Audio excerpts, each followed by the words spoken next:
capítulo 9 de Romanos. Llevamos ya, creo que este es el sermón 50. Muy feliz de llevar 50 sermones en el libro de Romanos. Y nos quedan. Terminamos el capítulo 9. Y la lectura que vamos a hacer es Romanos capítulo 9, versículo 30 al versículo 33. Cuando la iglesia está allí me responde con un amén. Romanos capítulo 9, versículo 30 al 33 dice lo siguiente: ¿Qué diremos entonces? ¿Que los gentiles que no iban tras la justicia alcanzaron la justicia? Es decir, la justicia que es por fe. Pero Israel, que iba tras una ley de justicia, no alcanzó esa ley. ¿Por qué? Porque no iban tras ella por fe, sino como por obras.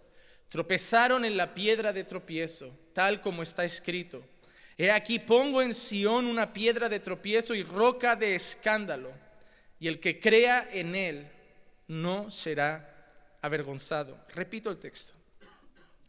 ¿Qué diremos entonces? ¿Que los gentiles que no iban tras la justicia alcanzaron justicia, es decir, la justicia que es por fe? Pero Israel, que iba tras una ley de justicia, no alcanzó esa ley. ¿Por qué? Porque no iban tras ella por fe, sino como por obras.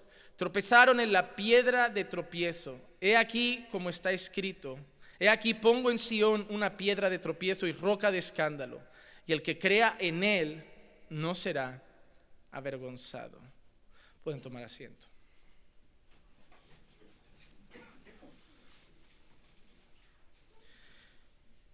Llegamos al final del capítulo 9 y vemos como en los textos anteriores el apóstol Pablo estaba hablando de quién formaba la iglesia.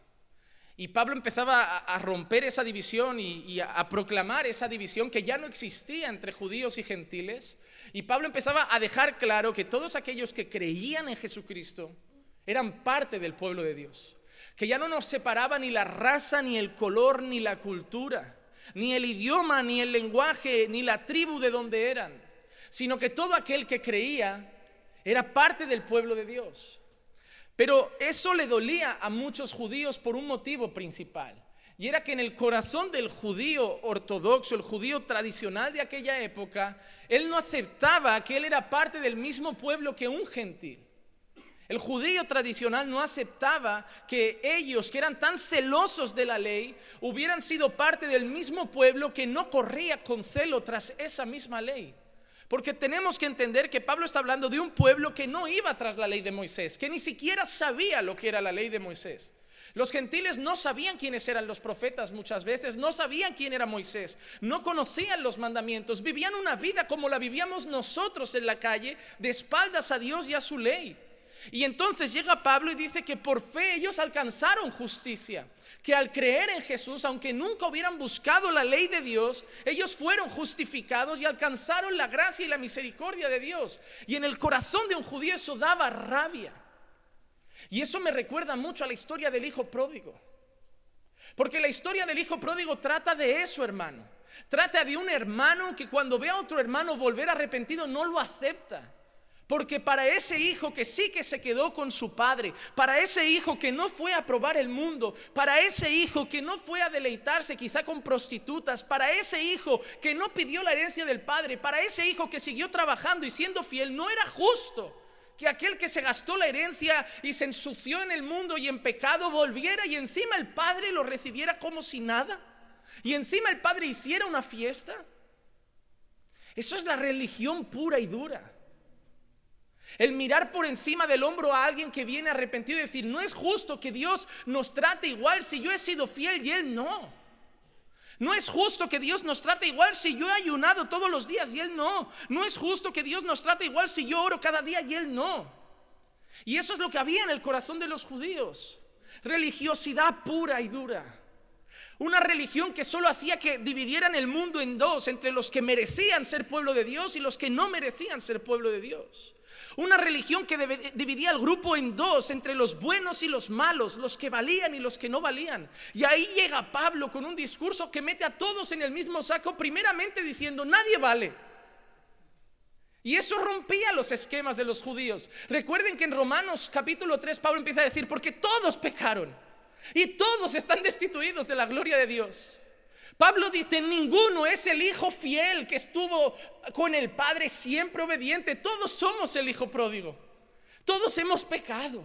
Todos nos hemos descarriado. A una nos hicimos inútiles. A una éramos como ovejas sin pastor. Nadie está bien. Y eso no lo aceptan porque eran niños que desde pequeños los llevaban a la escuela con el rabino a aprender la ley. Tenían que hacer el famoso Bar Mitzvah. Tenían que recitar textos, memorizar la Torá de memoria, hermano, versículo a versículo. Y esa gente empezaba a pensar, ¿cómo me dices que yo no soy bueno ante Dios si llevo toda la vida guardándome? El caso más claro es el de aquel joven rico. ¿Te acuerdas que llega a Jesús y le dice, maestro bueno? Y Jesús le mira y dice, ¿por qué me llamas bueno? Solo hay uno bueno y es Dios. Y le pregunta el que, maestro, ¿qué haré para heredar la vida eterna? ¿Saben qué le responde Jesús? ¿Conoces los mandamientos? ¿Por qué? Porque realmente para estar bien ante Dios teníamos que haber llevado una vida plena, ¿no? De obediencia. Eso era lo bueno. Una vida recta te hacía justo ante Dios. ¿Y qué responde ese joven rico? No solo los conozco, sino que los he guardado desde mi juventud. Qué orgullo, ¿verdad? Qué soberbia. Estaba diciéndole a Jesús, no solo los conozco, sino que los he cumplido todos.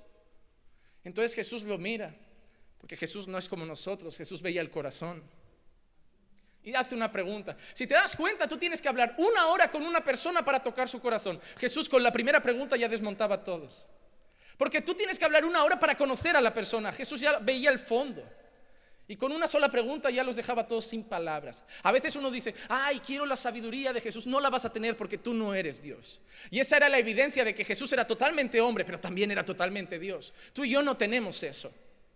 Tienes que entender que Jesús era totalmente hombre, pero también era aquel que escudriñaba la mente y el corazón. Solo Jesús podía decir de sí mismo, o solo la palabra podía hablar de alguien como Jesús, que decía, y él sabía lo que estaban pensando en su corazón, y él sabía lo que había en sus pensamientos. Solo Jesús podía hacer eso, porque es Dios. Y Jesús mira a ese joven rico y lo que vio en su corazón, ¿qué era? Codicia. ¿Y qué le dijo? Vale, pues ya está, entonces eres perfecto, vale, vende todo lo que tienes, dalo a los pobres y sígueme. Y la respuesta de ese joven es ninguna. Se cayó. Pero el evangelista dijo que se puso triste y se fue porque tenía muchas riquezas. Le tocó en su punto, le hizo ver que él tenía un ídolo, le hizo ver que hay textos que hablan de eso. Es más fácil meter un camello por el ojo de una aguja que un rico entre en el reino de los cielos. Y ese joven es la prueba. ¿Por qué el evangelio de la prosperidad funciona en Latinoamérica? ¿Por qué el evangelio de la prosperidad funciona mucho en África? Porque tú le dices a un pobre que no tiene nada, que Dios le va a dar todo y sale corriendo detrás. Pero ¿por qué ese evangelio no funciona con el dueño de Zara? Porque a un hombre que ya tiene yates, ya tiene casas, ya tiene mansiones, ya tiene dinero para dar y vender, y le dices, Jesús quiere prosperar, te va a decir, ¿más? Ahí tienes que cambiar tu discurso. Jesús, ¿qué me vas a decir? Esta es la prueba de que el evangelio de la prosperidad solo es falso, porque solo funciona con una parte del pueblo. Solo le puedes prometer riquezas a quien no las tiene. Por eso se han ido haciendo grandes en lugares de pobreza.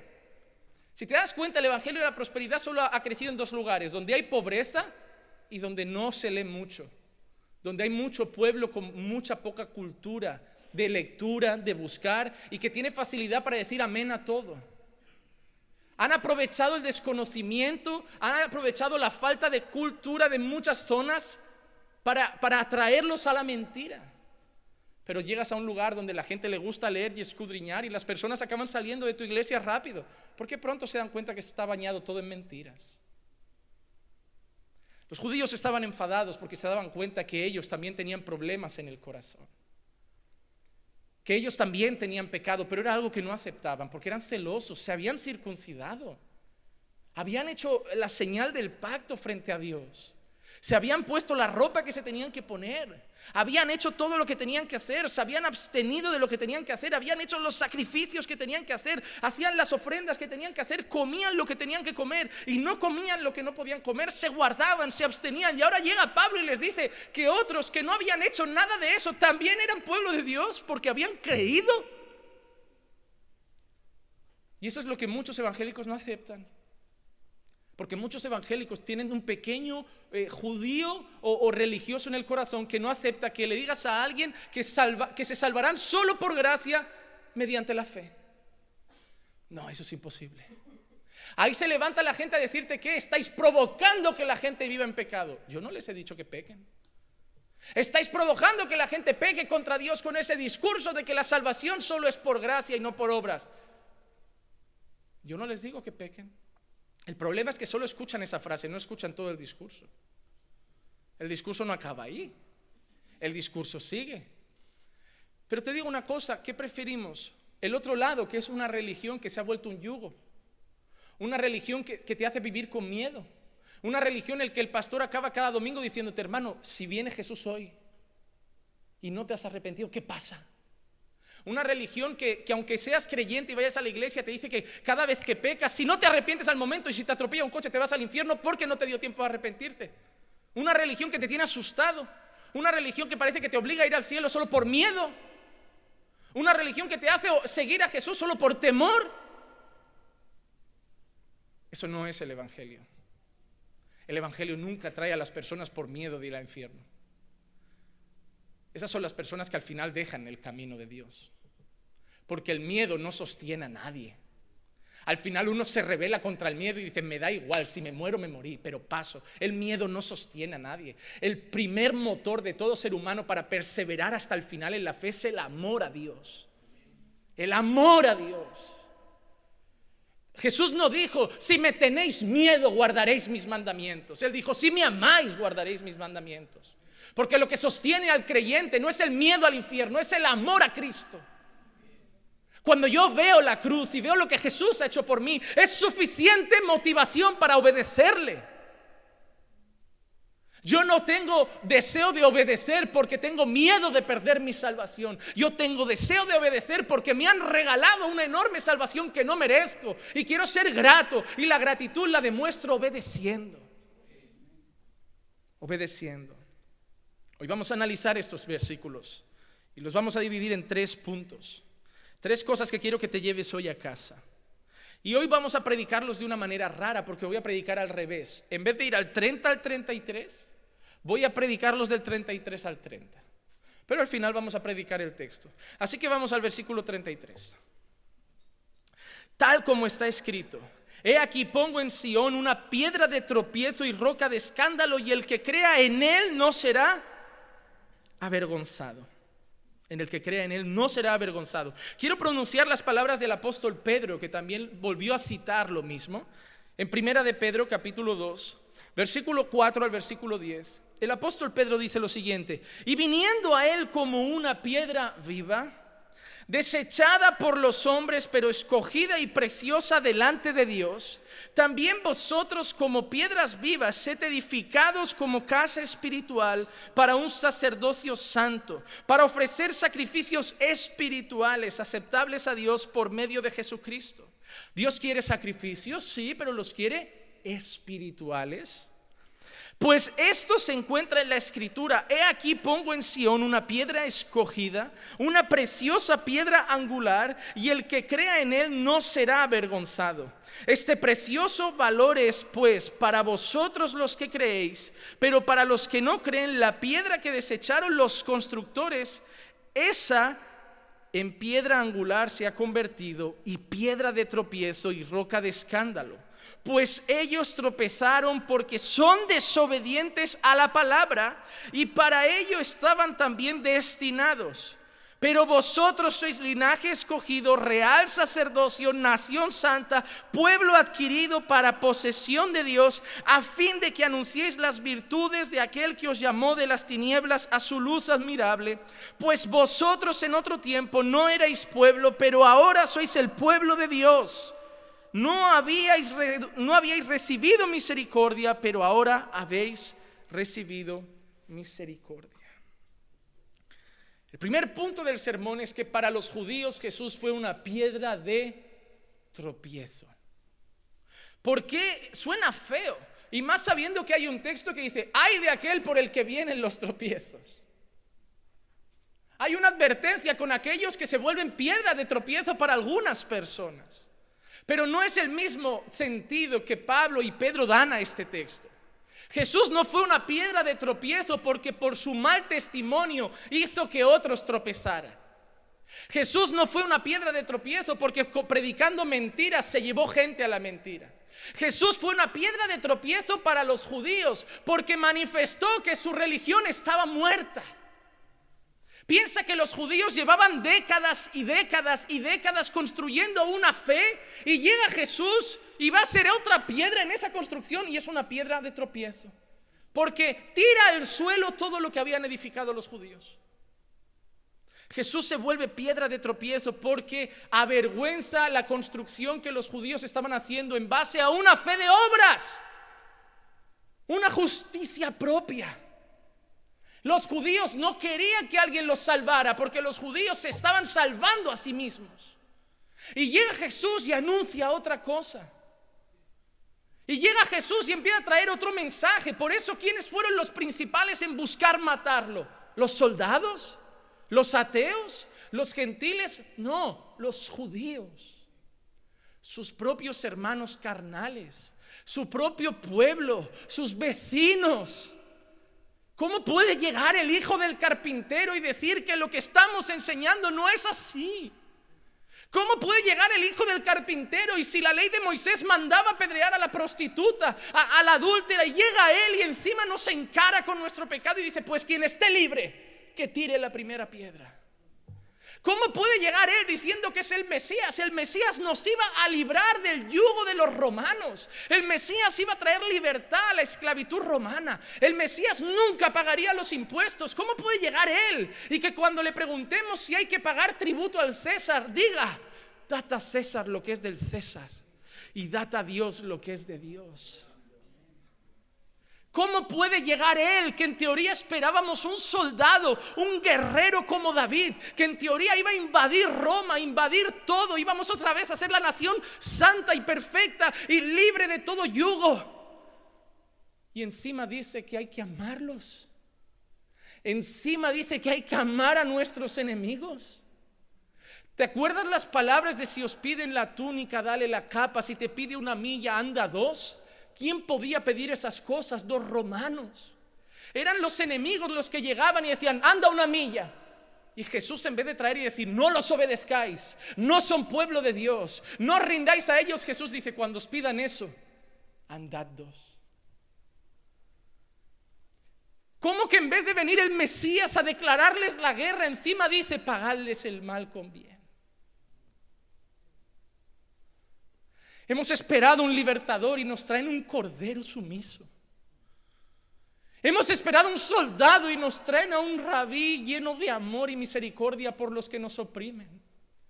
Odiamos a nuestros hermanos que nos cobran impuestos, los publicanos, y ahora nuestro llamado Mesías va a un publicano y le dice: Leví, levántate que te hago apóstol. Es una piedra de tropiezo, no es el Mesías. Al menos no es el que esperamos. ¿Por qué te crees que Judas lo vendió? Porque no era lo que Judas esperaba.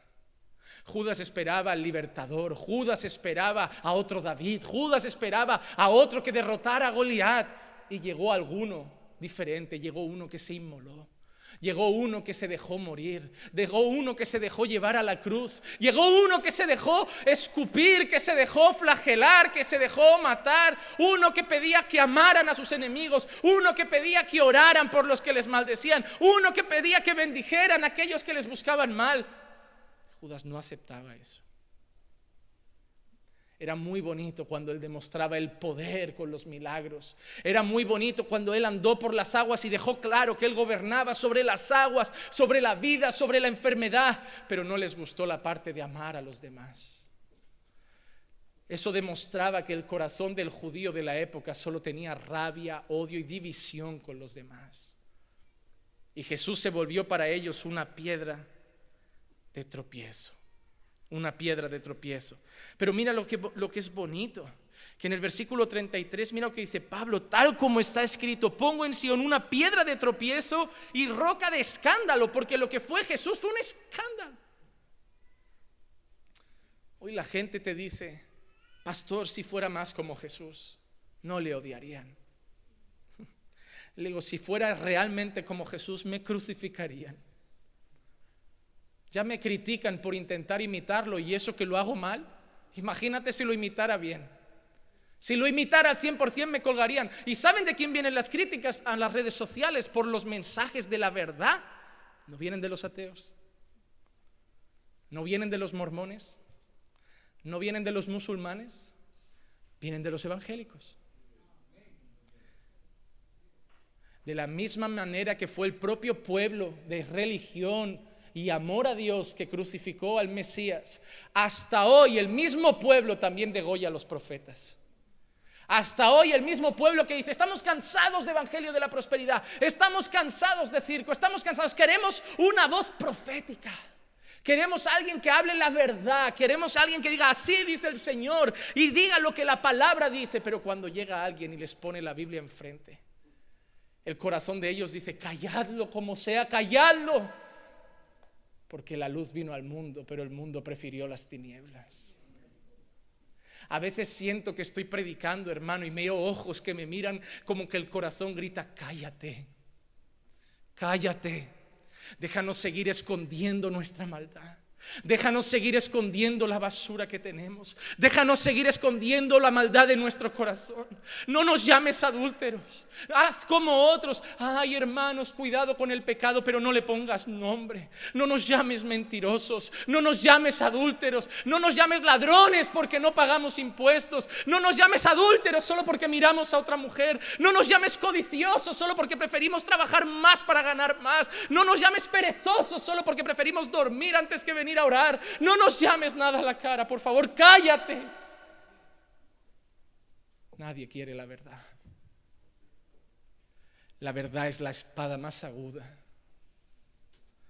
porque con la verdad no hay cómo defenderse, y más cuando esa verdad viene de aquí, porque contra esta verdad nadie puede reclamar. Pero ¿sabes qué? Esta verdad te llama adúltero. Esta verdad te llama mentiroso. Esta verdad te llama codicia. Esta verdad te llama fornicador. Esta verdad te llama ladrón. Pero al final de toda esta verdad te dice: pero si te arrepientes, todavía hay esperanza para ti. Nace de nuevo. Cree en Jesucristo. Arrepiéntete de tus pecados. Deja que entre el Espíritu, arranque el corazón de piedra, te ponga un corazón de carne y seas nueva criatura. Todavía hay para ti esperanza. Satanás te quiere hacer escuchar solo la crítica, pero después de la reprensión también llega el mensaje de esperanza. Hoy no quiero que nadie salga de aquí odiando el pecado que hay en él, sino también arrepentidos y sobre todo confiando en Jesús. Jesús fue una piedra de tropiezo, pero mira lo que ha dicho Pablo: el que cree en él no será avergonzado. No será avergonzado. Porque cuando depositas toda tu confianza en Jesús, puedes llegar ante Dios seguro y con confianza de que tu destino está garantizado, la vida eterna. No puedes pasar vergüenza si toda tu confianza está puesta en Jesús de Nazaret, en nuestro Mesías, en nuestro Señor. Jesús fue una piedra de tropiezo para los judíos, y Jesús sigue siendo una piedra de tropiezo para muchos hoy. Para muchos hoy. Tenemos discursos como el de Gille Ávila, que decía: si una mujer usa pantalón se va al infierno. Jesús es una piedra de tropiezo para ese hombre. ¿Por qué? Porque Jesús nunca dijo eso. Jesús nunca dijo eso. Lo que pasa es que la iglesia evangélica se está construyendo en base a doctrinas de hombres. Hermano, yo puedo decirte lo que yo creo más apropiado. Yo puedo decirte lo que creo que es más sabio. Yo puedo decirte lo que creo que es más prudente. Yo puedo darte un consejo, pero yo no puedo llamar pecado a lo que la Biblia no dice que es pecado. A mí hay gente que me dice: pastor, esnifar una raya de cocaína es pecado. Y le digo: no, porque no hay ningún mandamiento que lo diga. Pero ¿a qué no lo vas a hacer? ¿Por qué? Porque no necesitamos un mandamiento. Porque el corazón religioso solo quiere saber las normas. ¿Qué tengo que hacer para salvarme? ¿Me tengo que vestir así? Pues aunque no me guste lo haré. ¿Me tengo que maquillar así? Pues aunque no me guste lo haré. ¿No me puedo maquillar? Pues aunque no me guste lo haré. Dame las normas, yo te las cumplo y ya está. Eso es la religión. La religión necesita normas. Ahí llegan miles: pastor, ¿puedo usar bikini? Pastor, ¿puedo ir en tanga? Pastor, ¿puedo usar topless? Pastor, ¿puedo llevar pendientes? Pastor, ¿puedo llevar maquillaje? Pastor, ¿qué quieres? La aprobación, el sello. El sello. Cuando has nacido de nuevo, cuando has conocido a Jesús, no quieres cumplir normas para salvarte. Solo miras a un Dios que es santísimo y lo quieres agradar en todo. Hermano, para mí la base no está en si es pecado, no, porque no hay nada contra la cocaína, no hay nada contra la heroína, no hay nada contra ver unas películas o otras, pero todos sabemos que hay algunas películas de cine que no nos conviene ver. No, pastor, ¿se puede escuchar música secular o es pecado? Ahí se levantan muchos: es pecado escuchar música secular. ¿De dónde lo has sacado? No hay un versículo que diga eso. ¿Dónde pone aquí escuchar a Mozart es pecado? Porque es música secular, ¿no? Pero es clásica. No, esa no, porque no tiene letra. Pues vamos a... Pero entonces ya entramos en otros temas. Yo te puedo decir, hermano, hay cantantes que las letras de sus canciones no son prudentes. Yo nunca le daría a mi hijo escuchar una canción de reggaetón donde hace que acabe tratando a las mujeres como un objeto sexual, donde denigra a las mujeres hasta la suela del zapato, donde el mensaje que transmite es solo pura sensualidad, sexualidad y lascivia, donde hace que los hombres y las mujeres bailen con contoneos completamente inmorales. Pero no te diré que es pecado, te diré que si tú amas a Dios y a un Dios santo, nunca entrará en tu corazón moverte a escuchar esas cosas. Porque no sentirás placer con valores que Dios aborrece. Pero ahí se levantan otros: pero si no es pecado, entonces puedo. Esa es la religión. Pues entonces, ¿sabes qué? Esnifa cocaína. Inyéctate caballo en vena. Porque no hay versículos contra eso. No hay contra eso. Pablo dijo una vez una cosa, y yo creo que también estaba cansado de tanta pregunta. Dijo: ¿sabes qué? Todo puedo, pero no todo me conviene. Porque Pablo dejó claro una cosa: no se trata de lo que puedo o no puedo. Evangelio no son normas pesadas contra nosotros. Si no, Jesús no habría dicho: ligera es mi carga. Mis mandamientos no son gravosos. ¿Por qué? Porque no eran normas obligatorias. Hay gente que es cristiana y le duele. Es domingo, hay que ir a la iglesia. ¿Por qué? Porque si no, es que el pastor no me ve el domingo, me va a decir que no voy. No vengas a esa latitud, no vengas. ¿Vienes por mí? No, dame el testimonio, hay que ir. ¿Quieres salir a la fiesta por la noche? ¿Qué te pongo? ¿Un whisky doble? No, es que soy cristiano. ¿Te apetece? Tómatelo. Porque el cristiano no es el que hace unas cosas o no hace otras. El cristiano es el que cree en Jesucristo y ama a Dios sobre todas las cosas. Es una cuestión de corazón, no de normas. Si deseas beber, bebe. Si deseas engañar a tu mujer, hazlo. No te prendas creyendo que por no hacerlo vas al cielo, hermano. Porque Dios no va a ver lo que has hecho, Dios va a ver lo que deseaba tu corazón. Y hay gente que vive en la iglesia deseando el mundo. Hermano, cuando Dios te cambia, vienes aquí porque quieres venir. No te emborrachas, no porque no quieres, sino porque entiendes que no trae bien a tu vida, que trae dolor. Dice que de ahí vienen los ¡ay! Trae mal a un hogar, ha destruido familias, no hace bien a tu organismo. Si te coge la policía, te quitan puntos, te multan. Hay tantas cosas por las que dices: no me conviene. Yo no bebo, pero no es porque Dios me lo prohíba. Yo no bebo porque yo tenía un pasado donde bebía cada día, donde mi costumbre era beber mucho. Entonces yo tengo un pasado, tengo tendencia por mi carne débil a tropezar en las mismas cosas. No voy a jugar con lo que llevo dentro, no me voy a arriesgar. Además soy pastor, me mezclo con gente que tiene problemas con ese vicio, que tiene ataduras realmente con el alcohol. A mañana estaré con alcohólicos. ¿Y qué le voy a decir? Tómate una copa a un alcohólico, tómate una, que no pasa nada. Prefiero no beber por mi ambiente, por mi testimonio, por mil cosas. Pero no diré porque es pecado. Es porque no me conviene y porque no hace bien a la gente que me rodea. Hermano, la religión te pone normas, el evangelio te hace libre para decidir incluso obedecer a Dios. Segundo punto, versículos 31 y 32. Pero Israel, que iba tras una ley de justicia, no alcanzó esa ley. ¿Por qué? Porque no iban tras ella por fe, sino como por... ¿Cuál era el problema de Israel? Que Israel no quiso creer en la justicia de Jesús. Israel quiso su propia justicia. Y ese es el problema de muchos evangélicos hoy, que querrán llegar al cielo con un cartel en el pecho que diga: me lo he ganado. Y por eso te dicen, si les dices lo de salvo, siempre salvo. Si les dices que la salvación no se pierde, se van a poner a pecar. ¿Por qué? Porque tú quieres pecar. Significa que el otro va a pecar también. A lo mejor te da miedo porque así te dicen a ti que si lo puedes hacer, tú saldrías corriendo a pecar. A lo mejor tienes miedo porque conoces lo podrido que está tu corazón.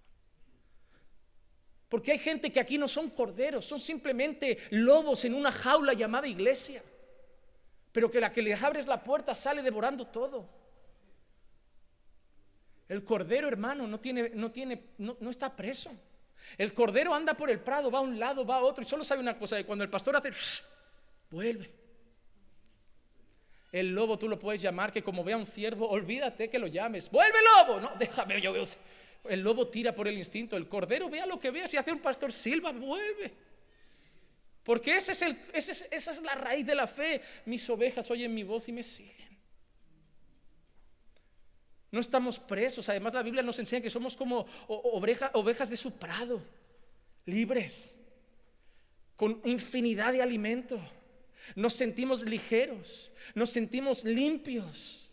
Y cuando el pastor nos llama, vamos a su presencia. Pero los judíos buscaban su propia justicia, porque la religión te hace eso. Hermana, no uses aretes. Mira, yo tengo un caso de una mujer que llegó a la iglesia, vinieron del Salvador, creo que eran salvadoreños, a la iglesia donde yo me congregaba, y criticaban toda la ropa de muchas hermanas.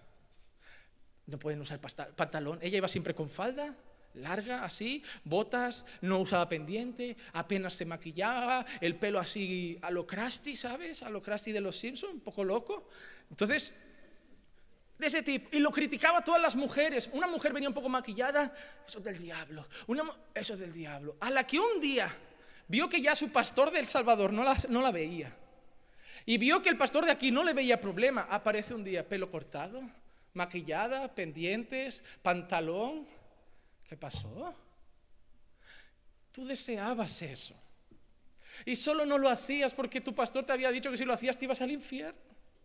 Y a la que te han abierto la puerta de no pasa nada, no pasa de verdad, seguro, no pasa, de cabeza. De cabeza. Porque eso es lo que hace la religión. La religión no cambia el corazón, la religión te pone un muro. ¿Sabes lo que hace el evangelio? El evangelio te quita el muro y te dice: mira, ahí tienes la droga, el alcohol, el sexo. Toma, no hay muro ya. No hay muro, ya te he salvado, no hay muro. Y si caes, te vuelvo a perdonar, no hay muro.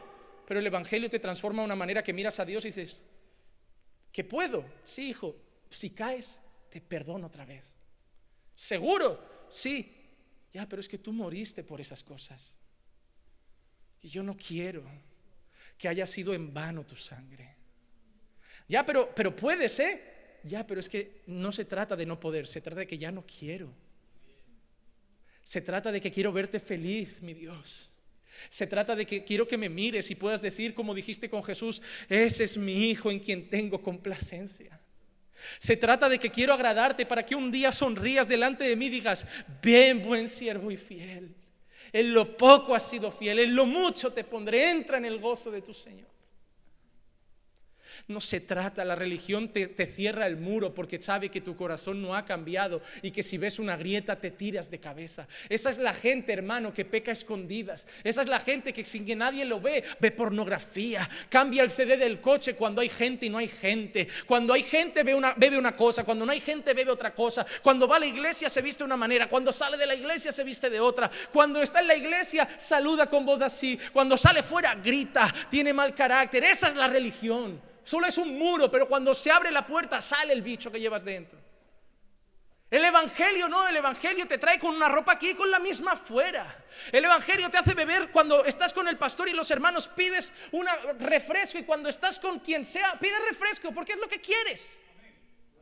Y si te dicen, no hombre, bebe, que hoy es otro, pero es que no quiero. El evangelio, cuando yo era religioso y me decía algún amigo, Juanma, tómate una... No, es que ahora soy cristiano. Ese era el Juan más religioso. Cuando ahora me dicen, haz algo, o te quieres tomar algo, o no quiero. ¿Por qué? No tengo ni que justificar mi vida, simplemente no quiero. No quiero. Vendemos el cristianismo como si fuera una religión pesada, que solo son normas. Parece que somos gente súper aburrida, que vamos a ir a gente súper divertida a decirle, ven a aburrirte conmigo. Estás demasiado feliz. Hay sitio en mi iglesia para ser infeliz también tú. Lo vendemos así. Lo vendemos de esa manera. Ay, qué pena, tú te diviertes tanto, pero mira, yo tengo que irme al cielo. No, hermano, ¿sabes qué veo?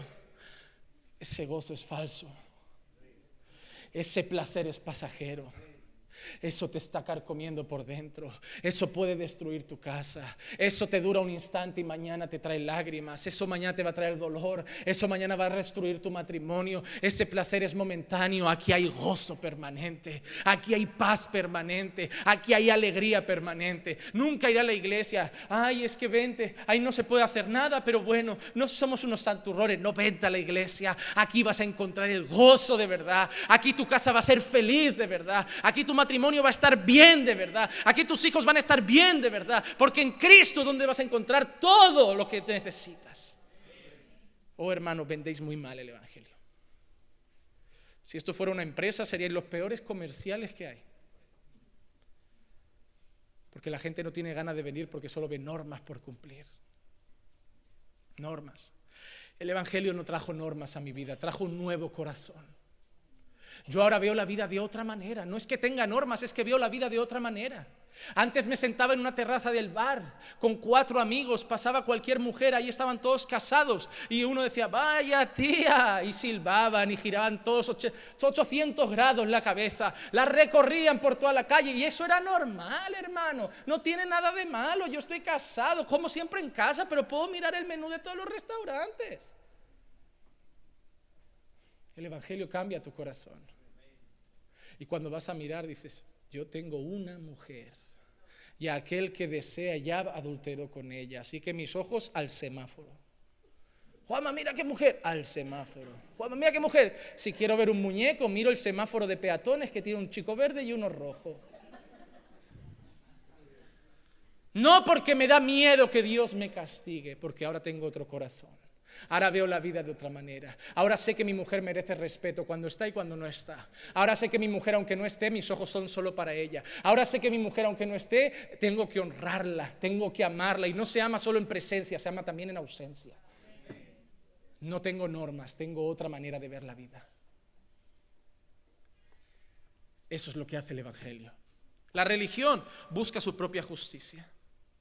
Mira lo que dice Gálatas 3:10. Porque todos los que son de las obras de la ley están bajo maldición. ¿Cómo estaban los judíos en ese momento? Bajo maldición.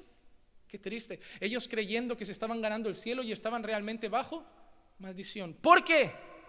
Porque escrito está, maldito todo el que no permanece en todas las cosas escritas en el libro de la ley para hacerlas. ¿Por qué estaban bajo maldición? Porque si querían estar bajo la ley tenían una obligación, que era cumplir todos los mandamientos, más de 300, sin fallar en ninguno. ¿Por qué? Porque Santiago dice, Santiago 2:10, porque cualquiera que guarda toda la ley pero tropieza en uno, se hace culpable de todos. No se puede ser casi salvo por las obras. Y el problema es que todos hemos tropezado, y no en uno, sino en muchos. Y los judíos no sabían que la Biblia dice que aunque nosotros intentemos hacer las mejores obras, siguen siendo como trapos de inmundicia delante de Dios. Porque estamos sucios, estamos manchados por el pecado. Y por eso el judío estaba bajo maldición. Porque quería alcanzar algo que era inalcanzable.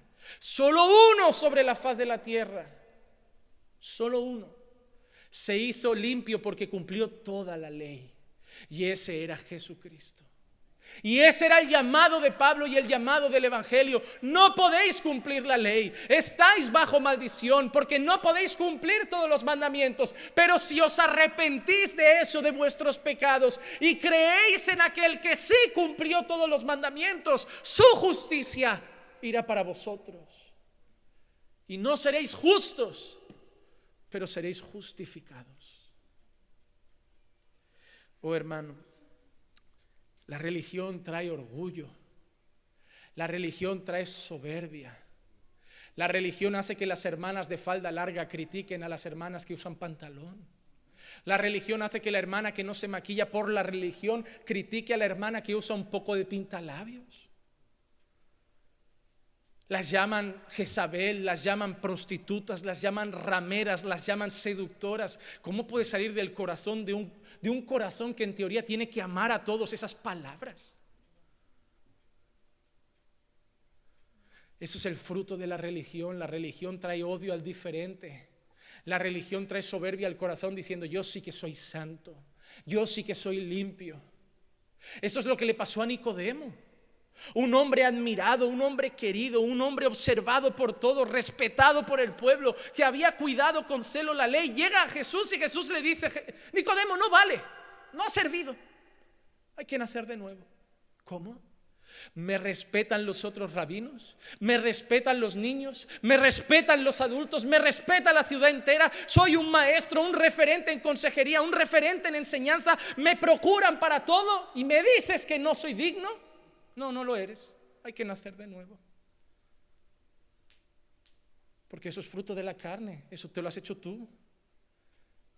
Hay que nacer en el Espíritu. Nicodemo se fue. Porque eso es lo que el religioso hace, que se enfade y te grite. No. No podéis decir a la gente que la salvación no se pierde. No. Vais a hacer que pequen. ¿Por qué? ¿Por qué? Yo también les digo que si aman a Dios, no van a pecar. Solo que les digo que si pecan, tienen un abogado. Y que si piden perdón, Él los perdona. Ya, pero si tú les dices que pueden pecar y arrepentirse y no pasa nada, van a pecar todos los días. ¿Por qué? Porque es el deseo de tu corazón religioso. Porque es tu guerra cada mañana. Porque deseas pecar y no lo consigues solo por cumplir con tu pastor, por seguir siendo predicador, por seguir siendo líder. Que lo único que hace que no peques es no perder un cargo en la iglesia. Que lo único que hace que no peques es que no te quiten un título. Que lo único que hace que no peques es perder tu ministerio. Déjame decirte una cosa: estás bajo maldición porque estás confiando en tus obras. No debemos evitar pecar por perder un título. No debemos evitar pecar por perder una posición. No debemos evitar pecar por perder un cargo en una iglesia. Debemos evitar pecar por honrar a Dios. Por honrar a Dios. Debemos ser honestos y llegar a los pastores y decir: pastor, no te lo quiero ocultar más. He estado en pecado. Pero no te lo decía porque no quería que me sentaras del cargo que tengo. Pero la verdad es que cuando miro al cielo me siento fatal. No puedo seguir ahí. Ahora necesito restaurarme, necesito volver arrepentido a la cruz y necesito que Dios me vuelva a levantar y me vuelva a fortalecer. Hijo, siéntate un tiempo, este es tu sitio, volverás. Todos tropiezan. 7 veces caerá el justo y de todas le levantará el Señor. No pasa nada. Ese es David y ese es Saúl. El rey Saúl peca contra Dios y le dicen: Saúl, Dios se ha enfadado y ya no quiere nada contigo. Es más, Saúl, Dios ha buscado un sustituto. Y Saúl empieza a decir, ¿qué? A mí nadie me quita el trono. Yo y solo yo soy rey. No Saúl, Saúl acude a brujas. Saúl busca matar a David. Saúl busca 1000 cosas. ¿Por qué? Sé que he fallado a Dios, pero lo que más me importa es el título. Lo que más me importa es la corona. Lo que más me importa es el trono. Ahí llega el pequeño David. Recibe un trono de gracia. Intenta agradar a Dios, pero un día no va a la batalla. Codicia a una mujer. Se acuesta con ella. Se queda embarazada. Ese hombre acaba mandando a primera línea de guerra al marido de esa mujer y muere. Hay un día, después de todo esto, llega un profeta. Como hemos dicho, los profetas no caen bien. Pero profeta de verdad no tiene miedo de hablar con el pueblo, pero tampoco tiene miedo de reñir al rey. Que hoy la gente tiene mucha facilidad para corregir a la gente, pero nadie tiene coraje cuando un pastor falla a decirle nada a él. ¿Qué miedo tenemos? ¿Temor de hombres? Los pastores son gente, también a veces no ven sus errores y necesitan que alguien con amor y humildad le diga, pastor, está cojeando ahí. Pastor, eso no está bien. ¿Qué mejor que una iglesia con amor que corrija a su propio pastor? ¿Qué pasa? ¿Que si falló hay que quitarlo? No, fuera, otro. No, falló, hay que levantarlo. Hay que restaurarlo. Como cualquier otro hermano, porque es un ser humano. Ahí llega Natán y dice, David, mira, te voy a contar una pequeña historia. Había un hombre que tenía una ovejita, una. Y había otro hombre que tenía un montón. Ahí llega un visitante a casa de ese hombre que tenía un montón de ovejas y dijo, ¿sabes qué? Voy a hacer una cena, voy a matar a un cordero. Y en vez de matar a una de sus 1000 ovejas, va y mata a la única que tenía aquel hombre. Y David se enciende en rabia. ¿Cómo? David, ¿qué hacemos con ese hombre? ¿Qué hacemos? Ese hombre tiene que pagar por lo menos 4 veces lo que ha hecho. La respuesta del profeta es señalar con el dedo y si fuera un evangélico diría, no juzgues, Natán, para no ser juzgado. Natán, cuando la palabra es lo que hay que decir, hermano, no me vengas con historias. David, ese hombre eres tú. ¿Quién eres tú para juzgarme? Solo Dios me juzga. Soy yo. Hoy la gente está así. Esa de no me juzgues es déjame pecar tranquilo, la verdad. Es déjame pecar tranquilo. No, hermano, júzgame. Con amor, hazlo. Ayúdame a volver al buen camino. Claro que sí, no tenemos humildad para juzgar con cariño y no tenemos humildad para recibir la riña de nadie. Porque somos el cúmulo de la soberbia y el orgullo. A mí solo Dios me juzga. Ojo, que hubieras deseado cuando llegues delante de Él, te hubiera encantado que te juzgaran más aquí abajo. Porque delante de Él ya no habrá vuelta atrás, ya no habrá arrepentimiento, solo hay un laguito de fuego para toda la vida. Y hubieras dicho, ¿por qué no me juzgaron más abajo? ¿Por qué no me hicieron ver mis errores? No habrá tiempo, hermano, no habrá tiempo. David pagó con sus propios hijos lo que hizo. Uno viola a una hija. Cuando el hermano se entera, mata a ese hermano. Cuando el hermano se entera, intenta quitarle el trono a su padre. Y David sabe que todo lo que está pasando es fruto de su pecado. Pecado. El hijo se revela hasta el punto que David sale con un grupo a un monte. A un monte. Porque ya estaba todo perdido. Y en vez de David formar un ejército y decir, nadie me va a quitar el trono, David se humilla ante su creador. Y lo único que hace, mira al cielo y dice, Padre, no retires de mí tu Santo Espíritu. Porque cuando uno es un verdadero hijo de Dios, ¿saben qué? Padre, me da igual perder las mujeres, me da igual perder las concubinas, me da igual perder el trono, me da igual la corona, me da igual la gloria, pero no te quiero perder a ti. Porque si tengo eso y no te tengo a ti como le pasó a Saúl, no tengo nada. Pero si pierdo todo eso, cuando yo te conocí solo era un pastor con un arpa. Y si tengo que volver a ser un pastor con un arpa, lo seré, pero contigo. Hoy hay gente que busca solo el trono, busca solo la posición, pero le da igual perder a Dios. No, hermano, amar a Dios sobre todas las cosas. Estas cosas son pasajeras. Pero Dios tiene que ser y es en tu corazón eterno. No podemos buscar nuestra propia justicia porque estaremos siempre bajo maldición. Si tú intentas ganarte al cielo para llegar y decir, yo lo he conseguido, yo me he guardado puro, no. El que dice que no peca es mentiroso, porque todos pecan. Ya sea con la mente, con el corazón, con la boca o con las manos o con cualquier cosa, hay pecado en nosotros. Fallamos. Vamos al último punto, versículo 30. ¿Qué diremos entonces? Que los gentiles que no iban tras la justicia alcanzaron justicia, es decir, la justicia que es por fe. Esa es la verdadera justicia, la justicia que es por fe. Efesios capítulo 2, versículos 8 al 10. Porque por gracia habéis sido salvos por medio de vuestra obediencia. No. Por medio de vuestras buenas obras. No. Por medio de no pecar, no, porque por gracia habéis sido salvos por medio de la fe. Y esto no es de vosotros, sino que es un don de Dios. Yo soy salvo porque yo decidí creer, tú no decides nada. La fe es un don de Dios. La fe es un don de Dios. No por obras. ¿Por qué no por obras? Para que nadie se gloríe. Nadie podrá llegar al cielo y decir, yo merezco estar aquí. Pero todos estaremos un día ante el trono de Dios diciendo, gracias por salvarme. Gracias por salvarme. Nadie de esta sala va a preguntar nunca, ¿quién estará a tu diestra? ¿Quién estará a tu izquierda como esos discípulos? ¿Quién es el mayor? ¿Quién lo está haciendo mejor? Porque cuando uno reconoce que es miserable ante Dios, dices, no, si a mí me deja solo una esquinita en esas bodas del Cordero, una esquinita en esa mesa, yo no quiero ni mansiones celestiales, ni calle de oro, ni mar de cristal, a mí déjame solo una esquinita, pero donde pueda ver tu gloria durante toda la eternidad. Porque yo allí no puedo entrar, yo allí no me puedo meter ni por una ventana. A mí si no me metes tú aquí, Jesucristo, yo no entro.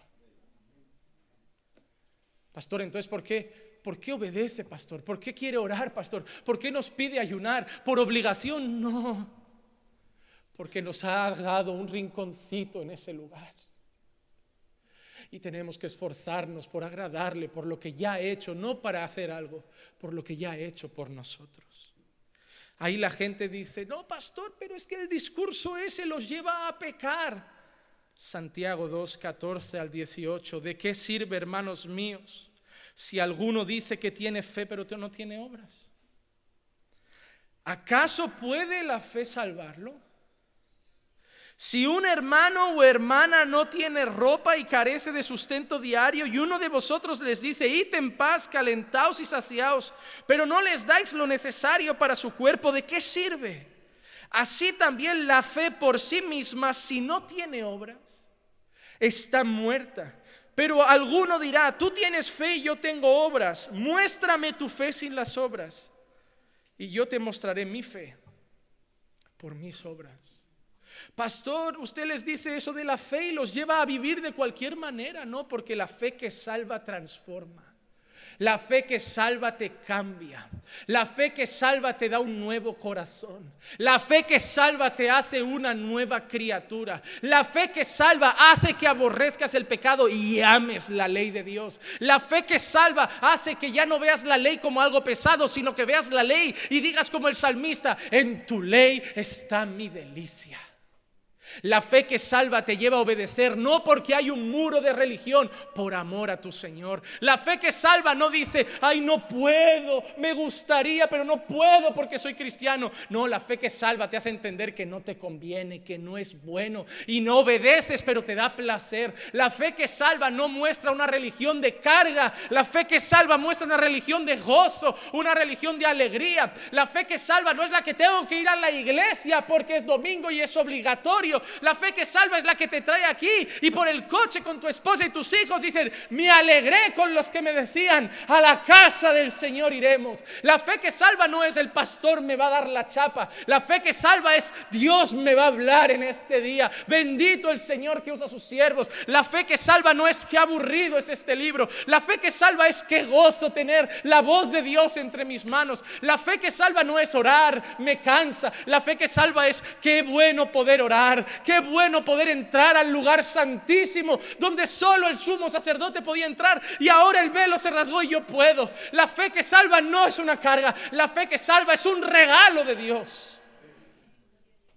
No tienes miedo a perderte y aún así quieres obedecerlo en todo. Porque el que solo vive por religión, al final se desvía. Dirán, estaban entre nosotros, pero no eran de nosotros. Pero la fe que salva cumplirá ese versículo que dice: y por haberse multiplicado la maldad, el amor de muchos se enfriará, pero el que persevere hasta el fin, ese será salvo. Y no esa perseverancia que nace de uno de yo perseveré hasta el fin, no. Dios me perseveró, Dios me ayudó, Dios me levantó, Dios me fortaleció, porque es Él el que puso tanto el querer como el hacer. Gloria sea solamente a Dios. No merezco nada y me lo ha dado todo. Era un huérfano y ahora tengo un padre. Merecía castigo, me ha dado un regalo. Merecía infierno, me ha dado cielo. Pero me lo ha dado. No me lo he ganado. No me lo he ganado y nunca me lo ganaré. Es un regalo, porque por gracia somos salvos y no por obras, para que ninguno se gloríe de ellas. Todos somos pecadores, pero si hoy depositas tu fe en Jesús y le dices: Jesús, yo he vivido a mi manera, lejos de ti, no era pueblo, no era hijo, no era nada tuyo más que un rebelde que te daba la espalda, o quizá eres del otro grupo de Jesús. He entendido que solo era un religioso más, que solo cumplía con una religión, pero que no descansaba en ti, y hoy vienes y dices: perdóname, tanto por darte la espalda como por buscar mi propia justicia. Y hoy, Señor, hoy confío en ti, solamente en ti. Y hoy quiero descansar en ti, Señor.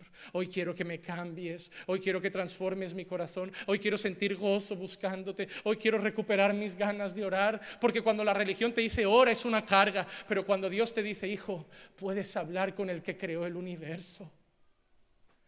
Que te va a ayudar tu pastor, que te va a ayudar tu mujer, que te va a ayudar tu padre. Te voy a ayudar yo, hijo. Soy Dios, habla conmigo. ¿Por qué buscáis tanta ayuda en hombres humanos, teniendo la posibilidad de hablar con el Eterno? ¿Por qué caéis tan bajo? Él los escucha, Él los ama, Él los bendice, Él los cuida, Él los despierta cada mañana. Hermano, vamos a terminar de esta manera. Pon la mano en tu pecho. ¿Sientes el latir de tu corazón? Por favor, dime que sí, porque si no, si no es que los zombies han llegado a este lugar. Hermano, que nunca se te olvide cada mañana hacer esto.